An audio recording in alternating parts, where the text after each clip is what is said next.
And then you have Karate Brave versus Peatrock in the Red Goddess division. It's within the Red Goddess division next.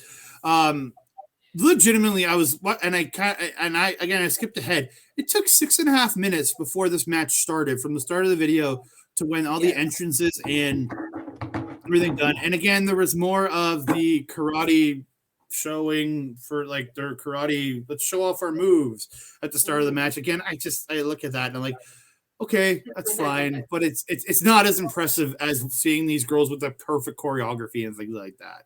Yeah, that's true.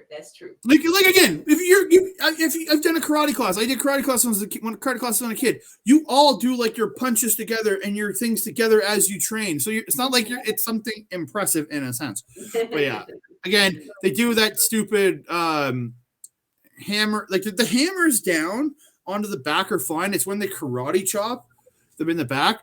They look a little funny, yeah. I will say though, that whole sequence is better than Chaos's "I'm gonna club you in the back." I agree.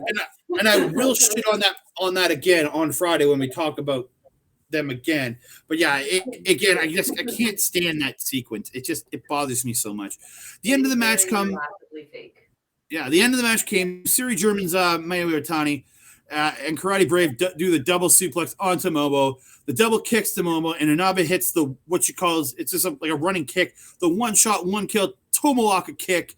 It gets the win. So Karate Brave is picking up the win over Peatrock here. Yeah. I don't have a lot to Koji. My goodness, Kojima wants to say hi right now. I don't have a lot to add to this match except for that double kick at the end that they did where they sandwich. The sandwich kick, yeah. Oh. I felt that. Like, I felt my breathing get affected negatively by that. The look on Momo's face after she took that kick, and then Inaba follows up with her kick. I was like, yo, she's good. She's breathing. She doesn't need the CPR right now, guys. Yeah. I actually felt that this was actually the match for Karate Brave. Oddly enough, that I enjoyed the most out of them so far in this tournament. And I feel that had a large part to do with Mayu and Momo. Yeah. The team of Peatrock is just such a very well-rounded team that I feel that they brought out the absolute best in Karate Brave to make them look the best possible. I think both teams flowed and like had such a chemistry in this match. Mm-hmm. So we're moving on to one more match in the Red Goddess division, and that is Mel's favorite team of Aphrodite, which is Utami Hayashishita, and the current Wonder of Stardom champions, Saya taking on Mafia Bellas, my favorite, Giulia, and becoming one of my favorites, Thekla. Yeah, this match, I am a big fan of all four women in this, but again, this match I think was just where I was in the show. I was a little bit of burnout so far in the show. I think this one just kind of dipped for me. I think I was just losing a bit of my interest. I thought I was on my phone a little more while I was watching this and taking notes, which picked back up for the main event. But yeah, like again, a really good match. Like Giulia getting a really great rocket kick to Saya, and then an inverted DDT to Tommy, and then a neck breaker to Saya. A great flow of sequence there. And Thekla applying the octopus stretch to Utami, but Utami running Thekla into the corner looked like, oh damn. And it's just some of there was like really good stuff in this match. But like Tommy with her beautiful sidewalk slam, and then immediately hits an air raid crash onto Giulia again. Or sorry, onto Thekla, but Giulia get the breakup on that one. But yeah. In the end, Utami and Saya hit the magic killer. Shout out to, I'm going to say Evil and Togo this time. Why? Because I know it would make you mad again. And Utami puts Thekla on her shoulders, but Thekla ends up rolling her up with a leg roll clutch. And Thekla essentially stole the win here. Like, it was and it was very surprised. This is where I was like, oh, this like the ending really surprised me because they hit the magic killer. I'm like, oh, nice magic killer. So we're gonna get I was thinking, oh, so Saya's gonna hit that her Firebird splash again. But then the roll up happened. And I'm like, whoa, I did not expect that at all. So yeah, again, I thought really surprising finish for this match. Mm-hmm. I have to agree. I thought that the two people involved in the finish were going to be involved in the finish, but I honestly thought that the result was going to be the opposite.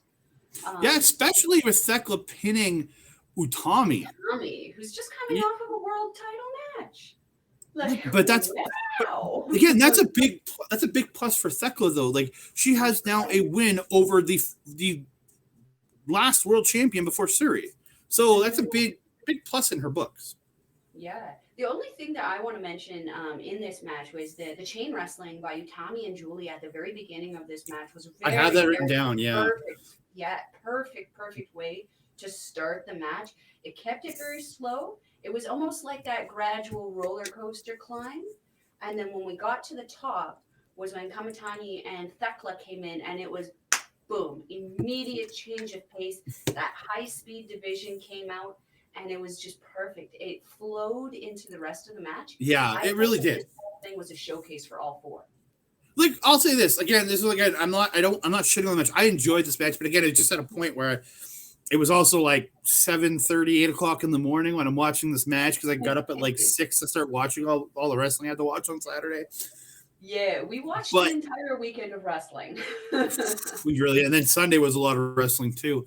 And then today, Monday, as we're recording this, I still have more wrestling to watch that we're going to be reviewing on Wednesday. That's going to come out on Friday. So lots of professional wrestling. But yeah, like and again, it was a good flow of a match because like they started the chain and they picked up in the high speed, then they came back down a bit into some work rate, and then ramped up to the ending, and then bam, like Thekla's win out of nowhere. I thought a great flow to the match. I think if it's for me personally, I would think I was a little burned at that point because I've been watching so much. So yeah. And then we're gonna move on to the main event of the evening, which is Mel's pick. It is the new eras. It's Ami Sohrei and Mirai taking on BMI's 2000 Tora, not Natsuko Tora and Ruaka. What a match this was. Another powerhouse match. The new era is coming in with a vengeance. These girls, especially Ami Sohrei, just winning the Future of Stardom championship. So she's got that beautiful belt now. Loving Ami's gear now. I've always liked her gear with the color of the emerald green and that royal purple. It projects a very regal kind of royalness about her. But the new gear that she has, where they have the like nice little feather tassels, I just love it. She's looking absolutely amazing. BMI 2000, man, just coming in like the wrecking balls they always do. Super dominant in this match. Fantastic showing for Ruaka in this match. I've always been a fan of hers from the time I started watching. I knew she was very, very good. She just keeps getting better and better and better. And I just want to shout out her hair color right now. It's like a magenta color, kind of matches our screens there for the Rogue Energy. It looks so good on her. And then and in contrast, she was wearing her orange gear, right? Yeah, the orange and purple. Yeah. So it was the color of the magenta, like against the orange. Really, like I really like the way her hair, like the color of her hair stood up. Again, we're talking about hair in a wrestling match, but again, it's presentation. Like I find if you present yourself with the right look, you get me interested so much more. 100%. That's what a well-rounded wrestler can give you. Is not just great professional wrestling, but the good look that goes along with it that keeps you hooked on it. You know, if you're very watching, much so. This is a bad example because I love Kevin Knight, but Kevin Knight, he's very plain. He kind of has that young lion thing. Again, not a good example because just wait until we talk about the November 28th show there, Mel. We can't cross over. This is not the historic crossover. Just wait till we done November 28th, so you'll be turning around your opinions on that way on the gear of Kevin Knight. I will tell you that for sure. No, I have on Gabe Kidd's gear. I have some opinions on, which are pretty much the same. But you will turn around on Kevin Knight's gear when you come to that show. Trust me. We'll see. Trust he still looks like a young lion, but he doesn't wrestle like one, and that's the important part. But yeah, back to Stardom. Back to the women. Natsuko Tora just freaking dominant. Like this woman has come back from that torn ACL with an absolute vengeance, and she is taking no names. She is taking everybody out. Super dominant, super powerful in this match.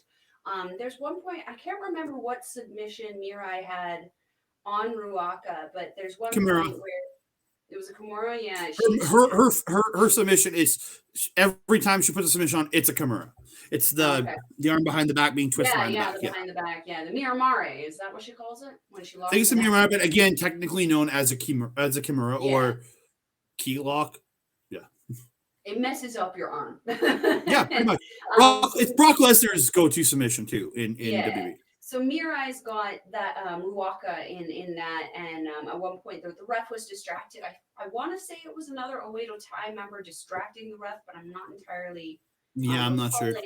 But Tora gets in there with her pipe and just feeds it to Mirai's back. At that point in time of the match, I thought that was the call of the match. That this was the. I thought the New Eras were going to take it, and then I thought after that point, BMI was going to take this match, just because that cheating aspect is usually what does end up helping them a lot to win this match. It was surprising to me that, pleasantly surprising, I might add, that Mirai ended up catching Ruaka in her Miramare submission that we mentioned to end this match. But I want to mention one move before that where Mirai tricked Ruaka into pretty much falling on her face.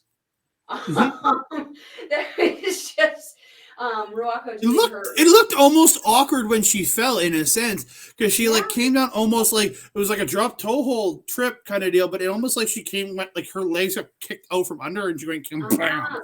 Like it looked almost awkward in the fall. Yeah, I was very concerned, but Ruaka's such a great worker. She played it very well. It went into the move very well. I really, really enjoyed this match. Obviously, it was my favorite. The only other thing I would mention in this match was there was one point where the New Eras flipped Ruaka off the top rope onto Tora to almost do a senton on her own. Yeah, that was the first time, because BMI has been hitting their like tree slam and FU thing, and then both going up to the top. And that was where Tora missed the swanton, and then Mirai and Amy like flipped Ruaka off the top before she get her splash off. Mm-hmm. And yeah, like that was the first time we had seen that move, not that sequence not be successful. Mm-hmm. And then again at the end of the match, Ruaka tried for the tree slam, and she only got a 2. Then she goes to the top and missed her splash, and that's when Mirai put the Mirame, whatever it's called, the Kimura Miramai, and got the submission in the middle of the ring. And this was like, we talked about how BMI was, even in their disqualification loss in their first match, were insanely dominant, and then have just had dominant performances ever since.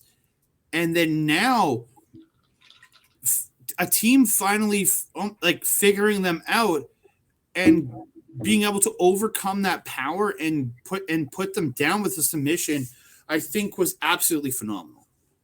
100%. This was an incredible match. Again, my pick of the night. Love these girls. So I'm going to go over the points one more time after the November 23rd show. Red Goddess division, you have Mafia Bella on top with 8. Mafia Bella and Aphrodite on top with 8 points. You have Meltier alone with 6. Then you have Black Desire and Karate Brave with 5 points apiece. Then you have Peach Rock and We Love Tokyo Sports with 2 points each. And sadly, My Fair Lady in last place in the division with 0 points. Again, in my opinion, Peach Rock, We Love Tokyo Sports, and My Fair Lady mathematically eliminated, and Black Desire and Karate Brave need some incredible wins themselves and losses from their opponents to get a win in this one. So that one's going to be tough for those two teams. And then in the Blue Goddess division, you have BMI 2000 and My Hemi both on top with 8 points. You get FWC with 6 points, 7 Up, and the New Eras with 5 points each. You have Wingor, and then you have Wingori, Waka Wild, and O2 Line all in last place together with 2 points. Again, those 3 teams are essentially eliminated. The New Eras and 7 Up, again, need some lucky math and losses and wins of themselves and losses for their opponents to possibly win this division. But yeah, like again, there's still a few teams in each division that have a shot at winning this tournament. Mm-hmm. I'm excited to see how it kind of goes because I don't want to see 7-Up wreck any more people's days. Yeah. And again, the final night, and even on the final night, there's still going to be tournament matches.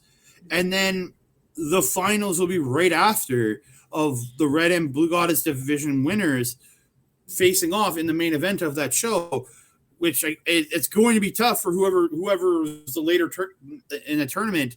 So yeah, it's going to be interesting. The same thing, we saw the same thing with the 5-star Grand Prix though. It's the same format. That's true. And how incredible is it that these women can wrestle multiple times in the night? Like, because after the last show we did, Aphrodite wrestled twice in one night. Yeah.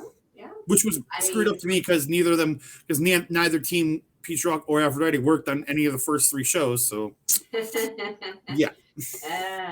Tomato with Stardom, eh? Yeah, so and well, before that, I've got a lot of energy right now, and a lot of my energy is given when I don't have it is given to me by Rogue Energy when I really need it. You can scan the QR code down in the bottom right corner where Mel was pointing. Use the code OLEPODS for 10% off your order. So I'm going to thank them very much for sponsoring us and the rest of the Our Local Establishment group, which you can find Our Local Establishment on Twitch at twitch.tv/OurLocalEstablishment or on Instagram at OLE Podcasts. And then one more big shout out to our boy Mike the Ref from Backbreaker Media up there. I'm not pointing at my shirt, I'm pointing actually at the Backbreaker Video logo in the top corner. You got Backbreaker Video and Backbreaker Media. Check Backbreaker Video out on YouTube at youtube.com/Backbreaker Video. You can check Mike out on Twitch multiple times a week.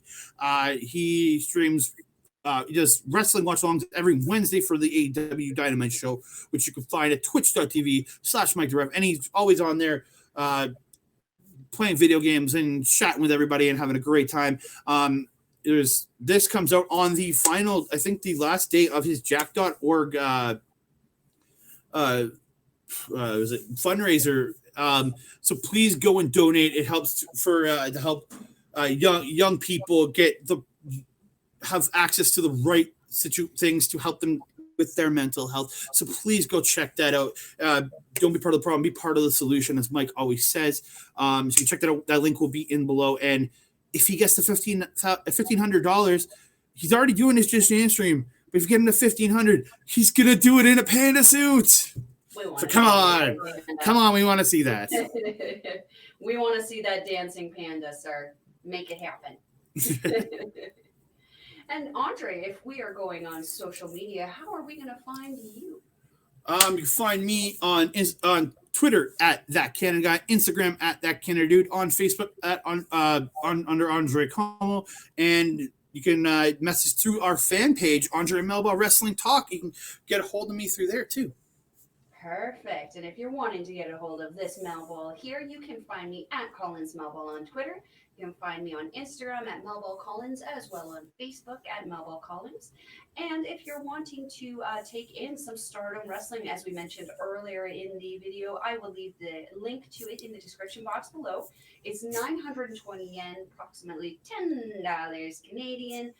Might be a little less if you're American, because you're lucky.